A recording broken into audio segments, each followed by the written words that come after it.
নমস্কার বন্ধুরা, নবদিগন্ত চ্যানেলের পক্ষ থেকে আপনাদের সকলকে জানাই স্বাগতম। তো বন্ধুরা, এখন আমি আপনাদেরকে একটি ভীষণ গুরুত্বপূর্ণ আপডেট শেয়ার করতে চলেছি। তো এখন আমি আপনাদেরকে যে আপডেটটি শেয়ার করতে চলেছি সেটি হচ্ছে 2022 স্টেট পাসদের যে পিডিএফ মামলার রায় হয়েছে কালকে কলকাতা হাইকোর্টে সিঙ্গেল বেঞ্চে, সেই পিডিএফ মামলা নিয়ে প্রাথমিক শিক্ষা পর্ষদ ডিভিশন বেঞ্চে যাচ্ছেন কিনা এবং এই পিডিএফ মামলায় কি হতে পারে এই নিয়ে এখন আমি এই আপডেটটি আপনাদের সাথে শেয়ার করতে চলেছি। তো আপনারা সম্পূর্ণ ভিডিওটি স্কিপ না করে প্রথম থেকে শেষ পর্যন্ত বিস্তারিত দেখতে থাকুন। এই ভিডিওর মাধ্যমে আপনারা অনেক ইনফরমেশন পেয়ে যাবেন। তবে তার আগে বলে রাখি, যারা প্রথমবার আমার চ্যানেলে এসেছেন আপনারা কিন্তু অবশ্যই আমার চ্যানেলটিকে সাবস্ক্রাইব করে অল নোটিফিকেশন অন করে রাখবেন, কেননা এই ধরনের আপডেট আপনারা কিন্তু একমাত্র নবদিগন্ত চ্যানেল থেকেই পেয়ে যাবেন। তো চলুন বন্ধুরা, আমরা এবার আজকের এই আপডেটটি প্রথম থেকে শেষ পর্যন্ত বিস্তারিত জেনে নিই। বন্ধুরা, আপনাদেরকে গতকালকে জানিয়েছিলাম যে 2022 স্টেট পাস ডিএলএড অ্যাসোসিয়েশনের পক্ষ থেকে একটি মামলা দায়ের করা হয়েছিল কলকাতা হাইকোর্টে সিঙ্গেল বেঞ্চে, এবং সেই মামলায় বিচারপতি রাজাশেখর মান্থার এজলাসে কিন্তু দীর্ঘক্ষণ শুনানি চলে এবং সেখানে ক্যান্ডিডেটদের দাবি ছিল বা মামলাকারীদের দাবি ছিল যে যারা 2022 স্টেট পরীক্ষায় অংশগ্রহণ করেছিলেন তাদের মধ্যে BEd, NIOS, regular DElEd, BPEd, special education এই সমস্ত ক্যান্ডিডেটরা পরীক্ষায় অংশগ্রহণ করেছিলেন এবং পরীক্ষাতে মোট 1.5 লক্ষ মতো ক্যান্ডিডেট পাস করেছিলেন 2022 স্টেটে। এবার আমরা সাধারণভাবে জানতে পারি যে যেখানে 95,000 বিএড ক্যান্ডিডেট পাস করেন এবং 55,000 মতো ডিএলএড ক্যান্ডিডেট পাস করেন এনআইওএস এবং রেগুলার ডিএলএড মিলে। তো 2022 স্টেট পাসদের দাবি এটাই যে তারা জানতে চায় প্রাথমিক শিক্ষা পর্ষদের কাছে কতজন রেগুলার ডিএলএড রয়েছে, কতজন বিপিএড রয়েছে, কতজন বিএড রয়েছে, কতজন এনআইওএস রয়েছে, কতজন স্পেশাল এডুকেশন এই সমস্ত ট্রেনিং নিয়ে কতজন কোন বিভাগে পাস করেছেন সেই বিষয়টা তাদের কাছে ক্লিয়ার করতে চাইছে। এবং এই প্রসঙ্গে তারা কিন্তু প্রাথমিক শিক্ষা পর্ষদকে একটি পিডিএফ প্রকাশ করার নির্দেশ দিয়েছেন বা এই মর্মেই কিন্তু মামলাটা করেছিলেন, যেখানে কিন্তু কলকাতা হাইকোর্ট তাদের আবেদনে সাড়া দিয়েছেন এবং প্রাথমিক শিক্ষা পর্ষদের উদ্দেশ্যে কিন্তু পিডিএফ প্রকাশের নির্দেশ এসেছে। তো এই পিডিএফ প্রকাশ করলে কি হতে পারে? দেখুন বন্ধুরা, পিডিএফ যদি প্রকাশ করে প্রাথমিক শিক্ষা পর্ষদ, সেখানে কিন্তু সমস্ত কিছু দুধকে দুধ পানিকে পানি হয়ে যাবে।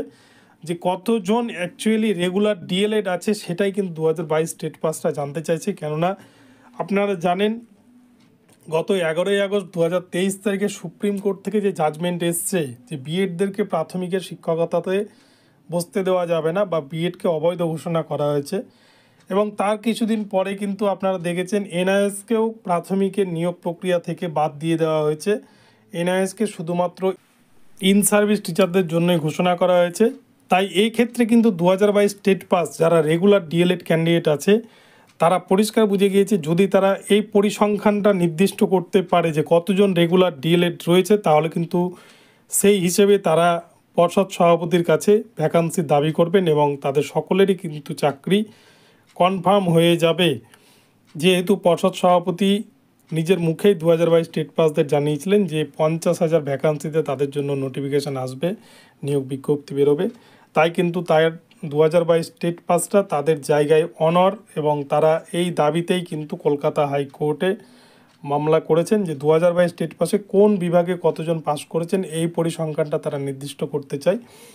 তো প্রাথমিক শিক্ষা পর্ষদ এই যে অর্ডার, সিঙ্গেল বেঞ্চের যে অর্ডার, এই অর্ডারকে চ্যালেঞ্জ করে ডিভিশন বেঞ্চে যাবে কিনা তা এখনও পরিষ্কার নয়। কিন্তু আমার যেটা ব্যক্তিগত অভিমত, প্রাথমিক শিক্ষা পর্ষদ এই মর্মে কিন্তু ডিভিশন বেঞ্চে যাবে। কেননা আপনারা দেখেছেন এর আগে বারংবার যখন প্যানেল প্রকাশের নির্দেশ সিঙ্গেল বেঞ্চের পক্ষ থেকে করা হয়েছিল 58,000-এর, যে 2014 টেটের উপর যে 42,000 নিয়োগ হয়েছিল এবং 16,500 তারপরে যখন 2020 সালে নিয়োগ হয়েছিল, সেখানে বিচারপতি অভিজিৎ গঙ্গোপাধ্যায় নির্দেশ দিয়েছিলেন যে 10 দিনের মধ্যে প্যানেল প্রকাশ করতে হবে প্রাথমিক শিক্ষা পর্ষদকে। অপরদিকে বিচারপতি অমৃতা সিনহা ম্যাম উনিও কিন্তু অর্ডার দিয়েছিলেন কিন্তু প্রাথমিক শিক্ষা পর্ষদ কোনো মতেই প্যানেল প্রকাশ করতে চাইছিলেন না। তো কেননা প্যানেল প্রকাশ করলেই কিন্তু সমস্ত দুর্নীতি ধরা পড়ে যাবে। আর এই যে 2022 স্টেট পাসরা যে পিডিএফটা চেয়েছে, এই পিডিএফটা দিলে কিন্তু প্রাথমিক শিক্ষা পর্ষদ ভবিষ্যতে আর কোনো রকম কোনো দুর্নীতি করতে পারবে না, কোনো দুর্নীতির জায়গা থাকবে না। কতজন ইন্টারভিউ দিবে, কতজন পাস করেছে, সমস্ত বিষয় কিন্তু ক্যান্ডিডেটদের কাছে ক্লিয়ার হয়ে যাবে। তাই এই জন্য কিন্তু এই মামলাটি দায়ের হয়েছিল। কিন্তু প্রাথমিক শিক্ষা পর্ষদ কতটা এই মামলাকে গুরুত্ব দেয় বা সিঙ্গেল বেঞ্চের রায়কে চ্যালেঞ্জ করে কিনা এটাই দেখার। কিন্তু আমার ব্যক্তিগত মতামত এবং বিভিন্ন সূত্র মারফত থেকে যেটা শোনা যাচ্ছে যে প্রাথমিক শিক্ষা পর্ষদ হয়তো ডিভিশন বেঞ্চে গেলেও যেতে পারে এই পিডিএফ প্রকাশের বিষয়টিকে আটকানোর জন্য। তো সেটা সময় কথা বলবে, যেহেতু আজকে কোর্ট বন্ধ ছিল তাই আজকে কোনো আপডেট আপাতত উঠে আসেনি। তো আগামীকাল কোর্ট হয়তো খুলবে, আগামীকাল কিন্তু এই নিয়ে যদি কোনো মামলা দায়ের হয় তাহলে আমরা দেখতে পাবো, বা কিছুদিনের মধ্যেই হয়তো বিষয়টা সম্পূর্ণ পরিষ্কার হয়ে যাবে যে প্রাথমিক শিক্ষা পর্ষদ এই পিডিএফ মামলা নিয়ে তাদের কী অবস্থান বা তারা কি ভাবছে, এই জায়গাটা যেমন পরিষ্কার হবে, ঠিক অপরদিকে কিন্তু 2022 স্টেট পাসদের জন্য নতুন নোটিফিকেশান কবে আসবে সেটাও কিন্তু ক্লিয়ার হয়ে যাবে। তো 2022 স্টেট পাসদের জন্য নতুন নোটিফিকেশান কিন্তু স্টেট ওয়াইজ কাউন্সেলিং হওয়ার পরেই আসবে, তার আগে কোনো নোটিফিকেশান প্রাথমিক শিক্ষা পর্ষদ পাবলিশড করবে না। আর এই যে পিডিএফ মামলা যেটা করা হয়েছে এতে কিন্তু প্রাথমিক শিক্ষা পর্ষদের বিরুদ্ধে যেহেতু এই মামলাটা, আমার মনে হয় প্রাথমিক শিক্ষা পর্ষদ কিছুটা হলেও হয়তো 2022 স্টেট পাস ক্যান্ডিডেটদের ওপর কিছুটা হলেও কিন্তু একটু রাগান্বিত হতে পারেন, যেহেতু এটা কিন্তু একটা চ্যালেঞ্জের মামলা এবং পিডিএফ প্রকাশ যেহেতু এখানে কিন্তু অনেক বিষয় লুকিয়ে রয়েছে। এবং ডিএলএড যারা রেগুলার ডিএলএড ক্যান্ডিডেট, মোট কত রেগুলার ডিএলএড ক্যান্ডিডেট রয়েছে এই বিষয়টা কিন্তু সম্পূর্ণরূপে পরিষ্কার হয়ে যায়। ফলে ইন্টারভিউয়ে কতজন ডাক পেতে পারে এবং ইন্টারভিউয়ের পর যে মেরিট লিস্ট বেরোবে সেখানে কিন্তু কোনো রকম দুর্নীতি করার কোনো সুযোগ থাকবে না।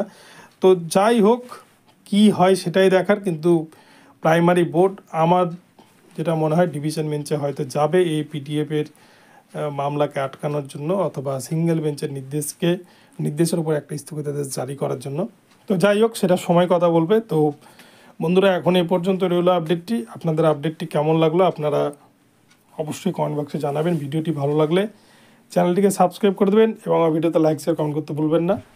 আর আরও একটা বিষয় বলে রাখি, প্রাথমিক শিক্ষা পর্ষদ কিন্তু এই যে সিঙ্গেল বেঞ্চের এই অর্ডারের পর ভীষণ অস্বস্তির মধ্যে রয়েছে। তো যাই হোক, সেটা দেখা যাবে যে কি হয়। তো ভিডিওটি ভালো লাগলে কিন্তু প্রতিনিয়ত আমার চ্যানেলে নজর রাখবেন। ধন্যবাদ।